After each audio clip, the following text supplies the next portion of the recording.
cases I've worked, all the stories I've heard in my 20 years as a private investigator, this was the worst. They called me in from Chicago to a small town in Utah called Northwood. The police there had never experienced something so horrific. This was the first murder in this town in over 100 years, and I was the one expected to solve it. I brought in a girl named Hannah Bowen, who had been found at the scene of the murder. This is a recount of our conversation. Hello, Miss Bowen. Hello. I remember the disinterested look in her eyes when she looked up at me. The way her voice was quiet and monotone. It was a stark difference to the footage I'd seen of her at the crime scene. There, she'd been hysterical. I would have preferred that to the apathy she displayed when I greeted her. Do you know why you're here today? You think I committed a crime? We didn't think. We knew. There were too many inconsistencies with the girl's death. There had to have been foul play involved. Her body had been found in the fire, burned, but pathologists confirmed the cause of death was strangulation. We have reason to believe you were involved in the death of Ivy Williams. Ivy died in the fire. Ivy Williams had been the prima ballerina at the Marlowe Ballet Company. She was well known in the area and expected to go on for an even longer and more successful career in ballet. Hannah Bowen was her supposed best friend, a fellow dancer in the company. Both had been performing at the theater since they were 7 years old. Now, the theater was nothing but ashes. Right. Yes, there was a fire, but I remember thinking about the best way to go about this. I realized it would be easier to get information out of her if I just played along. So, that's what I did. You were there during the fire, correct? Yes. It was after one of Ivy's big performances, right? Yeah, she performed Odil's variation. From Swan Lake? I've learned over my many years of investigating that people are more willing to talk to you if you can relate to them. The week before I interviewed Hannah, I researched ballet and the Merlot Company. I know I wouldn't be able to get anything out of her unless I built a rapport first. I'm surprised you knew that. I frequent the theater. That was a lie. I didn't have time to care about the arts. Work was my life then, and still is. But learning about the ballet to relate to my suspect did count as work, and therefore I had spent a lot of time on it. Hannah, I need you to tell me what happened that night, before the fire. Ivy was on to perform. I wished her luck, went to the audience, and after the show, I went to the dressing room and found her dead. Her story was as inconsistent as her personality. It seemed every time I asked her a question, she changed the answer. I thought you said she died in the fire. She did. So, how did you find her dead in her dressing room before the fire? I didn't go into her dressing room until during the fire. I heard her screaming and was trying to save her. I was used to dealing with straight-up liars, or suspects who had clearly had malicious intent and admitted their crimes. What I wasn't used to was interviewing someone who was all over the place. It wasn't just her story that kept changing. It was also her tone of voice, her expressions, and her attitude. I'm not sure I understand.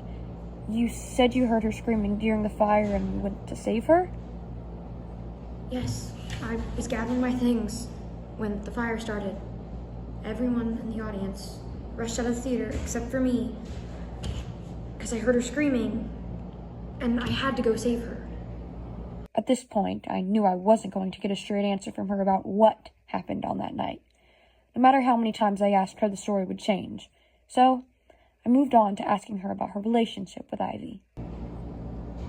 So, you and Ivy were close? We were best friends.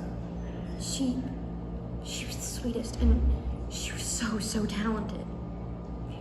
We went to kindergarten together. We started dance together. Dancing together your whole life? Did you ever get compared to her? Ever get jealous? She was prima ballerina, wasn't she? Yeah, but she deserved it. She worked really hard to get that spot. No one else in the company could dance like her. I heard you didn't go to her funeral. Any reason for that? just didn't want to. Why? Because it was too hard to see your best friend dead? No. Then why? I don't know. Can you just shut up and leave me alone? There was an anger in her eyes I hadn't seen in anyone in a long time. It was a jarring change from the kind words she'd said about her friend just minutes before. This was the first of many times she snapped. Ivy had a boyfriend. Jackson, right? Yeah. I don't know why he liked her. What do you mean? She was a brat. She thought she was better than everybody else. You think your best friend was a brat? You didn't like her? Were you jealous of her and her boyfriend? God, no. They both sucked. It was just annoying. Everybody loved her. She was annoying. Everyone loved her. You mean the audience? The ballet directors? Yes! They all practically worshipped her. So why were you friends with her then if you felt this way? Because she was at the top of the company. In order to get there, I had to be right by her side, be just like her. I did what I had to do. What do you mean? The look in her eyes when she realized she had admitted that she'd done it was something I'd never seen before. The shock and fear switched immediately to anger, which she took out on me.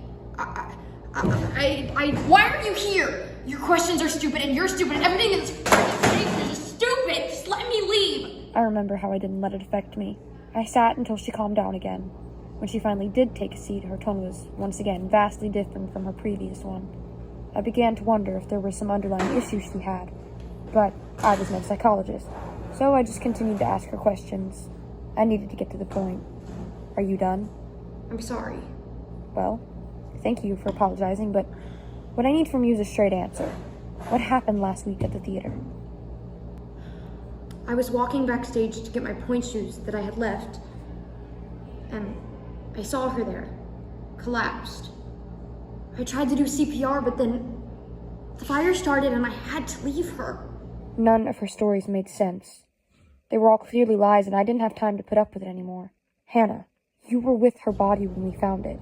We found matches and a rope in your bag. Those weren't mine. Look, Hannah, a girl is dead.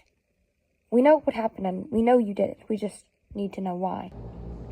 I didn't do anything. Well, then who strangled her? There were bruises on her throat. She died from asphyxiation. That was from the fire. That's not possible, Hannah. The fire happened afterwards.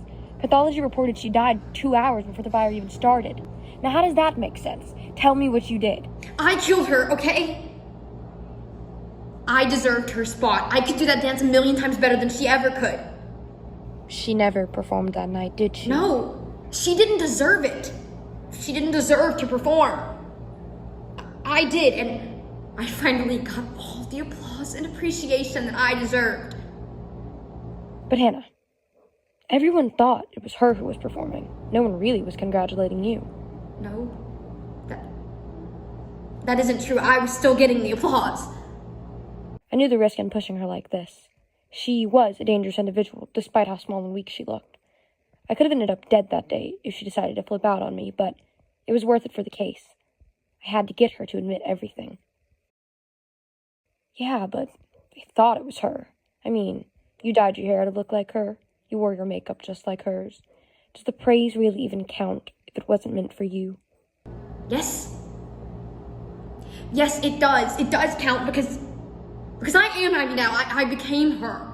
Her words threw me off, but I didn't let it show. So that was your intention, to become Ivy.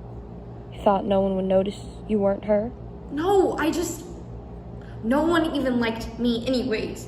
They wouldn't have picked me whether she was here or she wasn't. I had to become her. You thought about this a lot, didn't you? You knew that you couldn't just become her, because if you did, you'd still be in her shadow. And you believed that even with her gone, they wouldn't choose you unless you became like her. No, The look of panic and anxiety on the girl's face almost made me feel bad. She was so young, and yet she had ruined her life because of jealousy and insecurity. I left after that. I had gotten all I needed, and I couldn't bear to listen to the girl anymore. She ended up pleading guilty and has been serving time in a mental facility. I still think a lot about her. How she behaved. How young she was. how competitive the ballet world must have been to make her do a thing like that. My opinion on her changes daily, but the only thing I know for certain about her is that she will haunt me forever.